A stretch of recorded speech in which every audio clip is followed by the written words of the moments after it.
Everybody, welcome back to Mondays with Mike. Likely the last Mondays with Mike of the year, although I do plan to be more active as we head into January. And I wanted to introduce a series here. We've focused on real estate investing before on the show, but I think now more than ever it's important because everybody knows we've been through a really tumultuous, crazy year, you might even say, and we have a strange dichotomy between what you're no no rhyme intended between the economy and the performance you're seeing and unemployment figures being very high and the stock market, right? Heading into Thanksgiving, everybody probably remembers, even if you don't follow the stock market, seeing headlines, Dow at 30,000, and leaving aside the fact that most of us don't really know what 30,000 even means, like what's a point on the Dow Jones Industrial Average. We knew it was significant, right? And the S&P 500, that's the broader mix of stocks, we knew that that was hitting all-time highs also. So, what does that mean for you as an investor? I mean, if you're like most people, you're probably saving a lot more money if you have the money to save, because there's a lot of unpredictability in what's going on. Very hard to know how long it's going to take for this vaccine to kick in. And if you're not invested through an IRA or a 401k, or if you don't have the time or the disposable income to put into the stock market, you might be saying, well, I feel like I'm left on the sidelines. And how do I participate when I'm seeing, Dow at 30,000? It sounds really great, right? And it goes beyond that. I think if you follow the financial news, the smartest people in the room or in the world, if you will, who deal with investments, they've come up with a phrase. They're calling it TINA, and it stands for there's no alternative. And it's referencing stocks. There's no alternative to stocks. So that doesn't help either, right? If you're getting some angst that, oh my God, I'm really missing the boat here. Why are they saying that? Because something else that's in the news, even if you're not really focused on it, that interest rates are at all-time lows, right? So most investment advisors would tell you, you should have stocks and bonds, right? Some allocation depending on your age, your risk tolerance, and what's happening to bond returns. When rates are very low, you're not getting a good return on your money when you invest long-term in bonds. So that's where the TINA phrase comes from. And it's growing in popularity. I'm hearing it get thrown around more and more. So what is there really no alternative? I mean, a lot of investment advisors, they'll say stocks and bonds and then some alternatives. What does that mean? Real estate, commodities, maybe currency hedging if you do things overseas, but it gets glossed over. And I want to make clear that real estate very much can be an alternative. Looking at the S&P returns year to date this morning, it was 12.85% year to date, basically. So from January 1 to now. And again, you didn't have to be following the news this year to know that there was a big dip in March and April. And if you were heavily invested, you had to hold on to your seat, right? So to get that return, you had to be on a little bit of a roller coaster.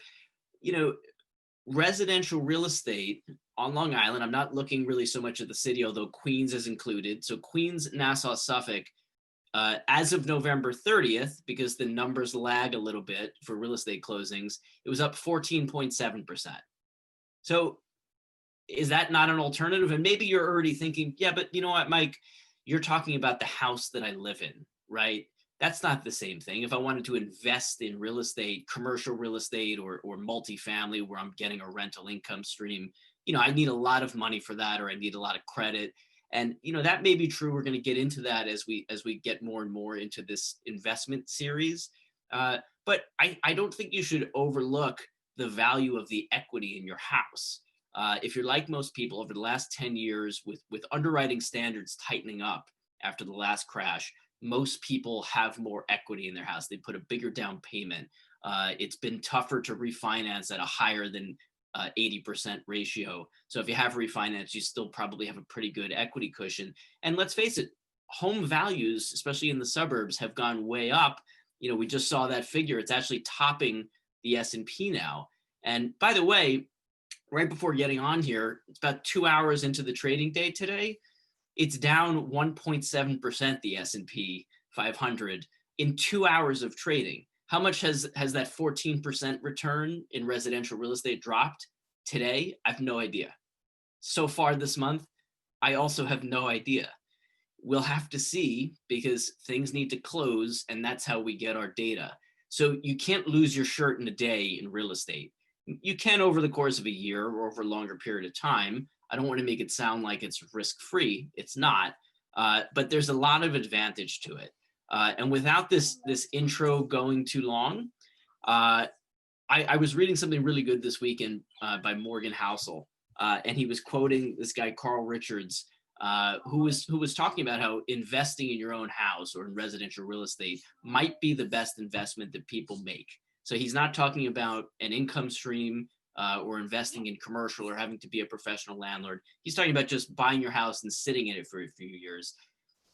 Compounding, meaning getting a certain rate in 1 year, leaving your investment in place so that it can get even more of a return, leaving your investment alone and letting time do its work. Incredibly underrated. And that was this guy's point. If you live in your house and you sit in it for 5-10 years, that's a lot longer than many people, even professional money managers, hold on to stocks. So my son, who's doing homeschooling this week, is talking in the background. Hopefully it's not too loud. I don't even think we're going to edit it out, just a sign of the times. And I've gotten most of my intro thoughts out. So we will focus at some point on commercial or investment properties, but just know that the equity in your house, especially now with rates being low, if you haven't refinanced, it's an option for you. It's still a great investment, getting better every day. We'll talk on this series about, I'm going to do a lot of comparisons to the stock market because, again, many of the smartest people are saying there is no alternative. We're gonna focus on the alternative. This is going long, but I have one other thought on this. Actually, you might be thinking, why don't the smartest people talk about real estate? Very local market. If you wanted to get exposure at a national or international level, where analysts can actually look at it, you'd have to go to a real estate investment trust, which really trades more like a stock. Very liquid. It's traded on exchanges. They'll raise money for the fund that's not associated actually with the properties that the fund holds. So for various reasons, the biggest one being it's a very local market, and especially single family houses is a very personal investment for people. Each house is a little bit different. Everybody's financial circumstances are a little bit different. This is why it's very hard for the bigger analysts to focus on it. It doesn't mean that it's not a big asset class. It's the store of most people's wealth in this country, especially. So we'll talk a little bit about that. We'll compare how you get income from real estate versus stock. We'll talk about how you can leverage it or borrow against real estate versus stock. All different types of real estate. We'll talk about liquidity, how quickly you can buy and sell real estate versus stocks.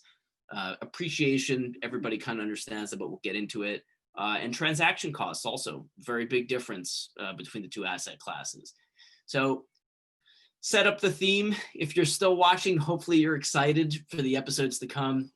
If I don't get a chance to hop on next week to wish you all a happy new year and just happy holidays in general, I really do hope everybody has a great end of year, safe end of year, and they start 2021 strong. Looking forward to speaking with a lot of you in the new year. All right. Until then, take care.